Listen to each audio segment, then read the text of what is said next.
देखिए, संचार साथी सरकार का साइबर सिक्योरिटी ऐप है। इसकी शुरुआत मई 2030 में हुई थी, जब इसका वेब पोर्टल लॉन्च हुआ था।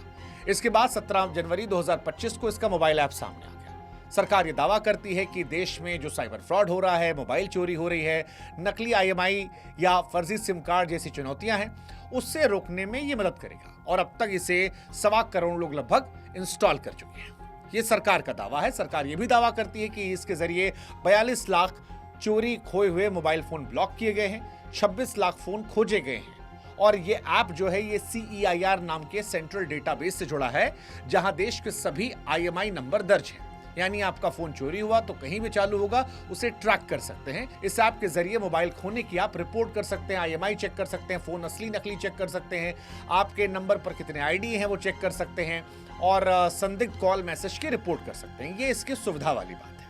अब सवाल ये कि जब इतने सारे फीचर्स हैं इसमें, तो फिर बवाल कहां पर हुआ? तो बवाल वहां पर हुआ जहां पर 1 दिसंबर 2025 को सरकार ने घोषणा की कि आज से जितने भी नए स्मार्टफोन आएंगे उसमें यह ऐप प्री इंस्टॉल रहेगा। किसी भी कंपनी को 90 दिन के भीतर इसे लागू करना होगा।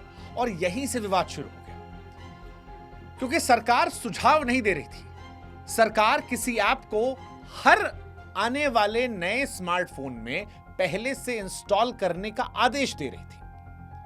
और जब सरकार आदेश दे, तब सवाल सिर्फ ऐप का नहीं होता है, सवाल भरोसे का हो जाता है। सवाल तकनीक का नहीं, इरादे का हो जाता है। और संचार साथी के साथ यही हुआ। संचार साथी एक सामान्य सा ऐप था। 17 जनवरी 2025 को एंड्रॉइड iOS दोनों पर लॉन्च किया गया था। लेकिन जैसे ही सरकार ने कहा कि भैया कंपलसरी है हर फोन में डालना, वहीं से विवाद शुरू हो गया। विपक्ष ने आरोप लगाया कि ये सरकारी चौकीदार बैठाने जैसा है। सरकार सुरक्षा कवच कह रही थी और आम आदमी परेशान कि यार है क्या, किस पे भरोसा करें। विपक्ष इतना गंभीर आरोप लगाया। विपक्ष कह रहा है कि भाई पेगासस टाइप का निगरानी वाला हिसाब किताब है, बिग बॉस जैसा हो गया है, आपके हर कदम पर नजर रखी जाएगी और सरकार धीरे धीरे सब आपके बारे में जानकारी रख लेगी, स्वतंत्रता आपकी खत्म हो जाएगी। बीजेपी सरकार की तरफ से निगरानी की शुरुआत है। ये विपक्ष के दावे थे। इस पर सरकार का भी तर्क था। सरकार का तर्क यह था कि भारत में साइबर अपराध जो है वो विस्फोट की तरह बढ़ा है। 2024 में देश में 22.68 लाख साइबर फ्रॉड दर्ज हुए, लगभग 10 लाख फर्जी सिम पकड़े गए, 2.63 लाख नकली IMI आए, दिल्ली में ही 4 लाख स्मार्टफोन चोरी हुए, हर साल 50 लाख फोन चोरी गुम होते हैं। सरकार कहेगी इसके लिए जरूरी है।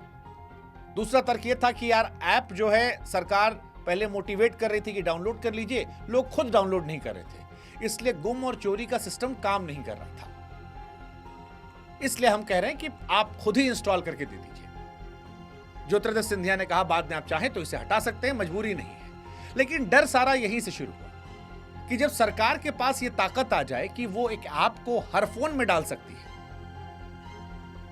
आज एक ऐप, कल कोई दूसरा ऐप, आज सिर्फ IMI तक पहुंच, कल को चैट, कैमरा, तो फिर आदमी के मन में संदेह पैदा होना शुरू होता है। और यहीं से विपक्ष और विशेषज्ञ नाराज है।